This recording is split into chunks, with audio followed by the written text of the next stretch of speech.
here at Freebird live with Raul from the Expendables. It is I. Alright. Here on the Winter Blackout Tour.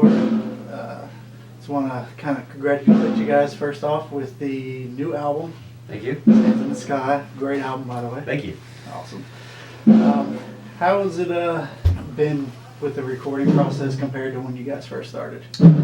I mean, we hated recording when we first started, and we were, kids, so we only recorded an album every couple years, so we weren't comfortable in the studio. We didn't have a good idea of what sounded good or what needed to be done, and now we've got to the point where we have our own studio. We record half and half. We'll go do bass and drums at a bigger studio, like we did this place called Jingletown up in Oakland.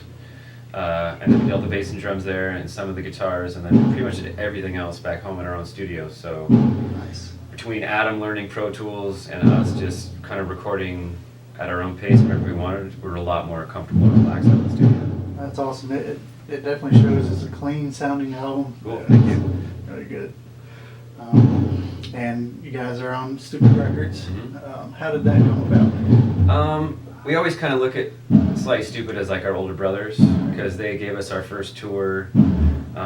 They were the first guys to get us outside of California and get us in the Midwest, and then they took us on our first East Coast tour. And so they kind of taught us how to tour on the road and kind of sort of followed their path as certain things, what to do, what not to do. And so they approached us and wanted to put us on their label and basically said, we're not going to have any creative control. That's all you guys. So do whatever you want. Wow. And so for us, it's like, okay, we don't have to. We can write whatever we want, release it, which is what we've done.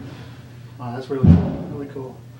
Let's see. Kind of like some bands that have inspired you guys. I can't speak for everybody else because we're all different. But what I love about us is kind of our musical diversity. And for me, it's anything and everything. Like in my car, I could be listening to it could be classical music, it could be Beethoven. I'll listen to Pantera. I'll listen to a lot of instrumental guitar players like I could just so many to name. But I love Satriani, I love Vi, I love Slash, I love Van Halen, I love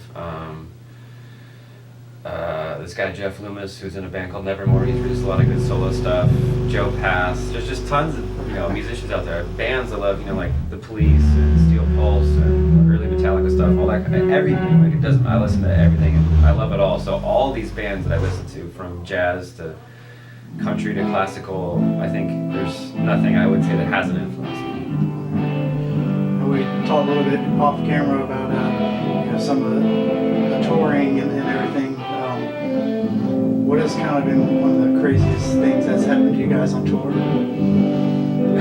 Well, on this tour at least, on the way from Cleveland to Philadelphia, our bus broke down and it was -15 with a wind chill, and our bus company kind of sent some people out, and they were some sketchy dudes. One of them was asking the guys about meth. I was luckily in the other truck, but we piled 11 people into a Chevy Cruze and a Toyota Tundra and got our trailer towed to the venue, and we almost crashed probably 30 times with the guys not looking at the road and speeding. It was pretty sketchy. So glad to be alive. But, absolutely. Yeah. And we're glad you're here.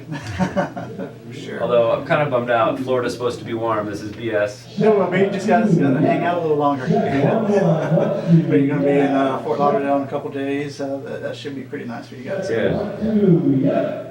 Let's see, we're doing Orlando tomorrow night, I believe it is. I think St. Pete's tomorrow, and then Orlando, and then Fort Lauderdale, and then Gainesville, and then day off, and we're back heading west. Home in Gainesville. Nice. All right. I know you guys play, at least one or two covers every show. Just give me some of your favorite songs that you love to play and cover.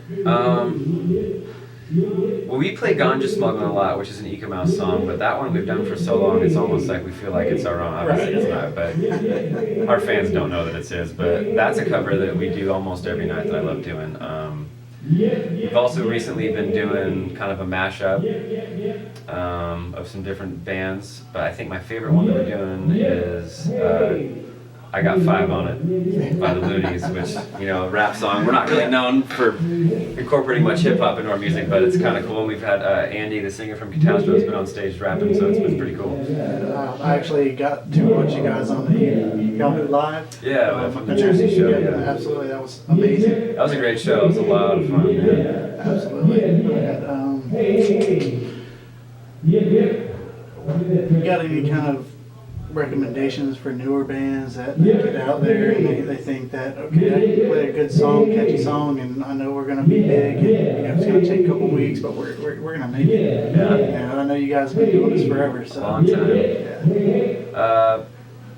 Find people that you get along with, not just musically, but personally, because they're basically your second family, and you're going to spend a lot of time with them. So bands that stay together, I think, have a better shot at making it.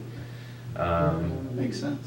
That's part of it, and then play as many shows you can as far away from your home base as you can, and try to build your following, because that's how you're going to get bands to notice you and take you on tour. I mean, just building, you're going to overplay yourself in your hometown if you just play your hometown and just say, oh, we want to go on tour. It's like, you just have to go. That's what we did. We just went. Gotcha. So play as many shows as you can, try to build yourself up a following, even if it's just a couple cities, and then when the bigger acts come through and you open for them, they'll notice, and then hopefully they'll take a chance on you and take you on tour. That's what happened with us in Salt Lake City. Awesome. So what would be your favorite song on the new album? Let's see. Or do you have a favorite song of you guys that you have? Well, I hate our music, so I'm not gonna. I can't listen to it. The thing is, though, is once the album's out, I've heard it so many times. I haven't listened to it because you just get so sick of it because Gotcha. you're in the recording process and the mixing process. You listen to the songs over and over and over again. Some of the ones that I like, "Take Me," a song that Adam wrote, is really good. I also like "Starry Night," which is the first track that came out. I mean, that's a lot of fun. Yeah. I actually like them all. There's actually a lot of songs that got left off the album. There's about 6 or 7 more we recorded that either weren't finished or kind of weren't ready to go. So we're already got a leg up on the next album. So we're going to finish those, tighten those songs up, and then have another album out soon, hopefully. Now, I know there's been rumor in the past couple of years about doing kind of a split EP. Any truth to that, or is it kind of just gone away? Well, we talked about doing an acoustic record for years and finally released one. So it's definitely something that gets talked about, but it's probably up there with the live album. Like, we want to do it, and hopefully, I mean, we have started recording, now that we're on in-ear monitors, we have started recording with Pro Tools all of our shows. So hopefully we can get a live album out someday, and we'd also would like to do that split EP, whether it's just a split where we do old songs, just completely different versions, like we do our reggae songs metal or metal songs reggae, and do that. We haven't really decided yet, but it's definitely something that's not complete lie. It's not off the table. Gotcha. Okay, that's good. That's good. Absolutely. Well, was there anything that you would like to tell the fans of Jacksonville, or the areas around, to expect from the Expendables in the future? Well, first of all, thank you. We've always had great shows here. The crowds have always been really energetic, and that's hopefully what we can give back to you guys is a great live show, a lot of energy. Have a great time. It's kind of the way I look at our shows is kind of a place for people to come and just kind of forget about the shitty day they had, or a bad day at work or school or whatever, and just come and relax and have a good time and enjoy the music and just kind of get lost in it. That's what we do, because I love playing on stage, and I hope that they have a great time. All right, Raul. Well, I sure do appreciate it. Thank you. It's great to meet you today, and thanks a lot for coming. Yeah, man. Appreciate it. Thank you. Absolutely. All right, cool.